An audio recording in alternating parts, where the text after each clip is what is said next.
సంక్రాంతి వేడుకల మొదటి ఉదయం మన జీవితాల నుంచి పాతదాన్ని వదిలి కొత్త వెలుగును ఆహ్వానించే శుభదినం భోగి.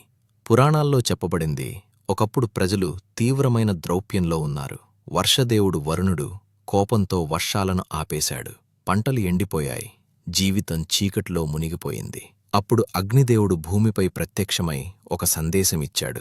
మీరు పాత వస్తువులు మాత్రమే కాదు, మీ మనసులో ఉన్న బాధలు, భయాలు, చెడు అలవాట్లు, సంవత్సరం పొడవునా మిమ్మల్ని కలవరపరిచిన ప్రతి చీకటిని ఈ మంటల్లో వేసి దహనం చెయ్యండి అని చెప్పాడు.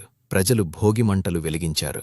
పాత వాడిపోయిన దానిని అగ్నికి అర్పించారు. దానితో పాటు తమ అంతరంగంలోని చెడు భావాలను కూడా విడిచిపెట్టారు.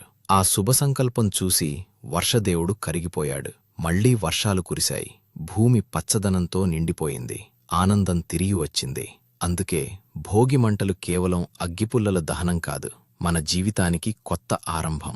పాతది పోయి శుభం రావాలని ఆకాంక్ష. పాత బాధలన్నీ దహనమై కొత్త సంవత్సరంలో ఆనందం, సంపద, పుత్తడి పంటలు నిండాలి. శుభభోగి.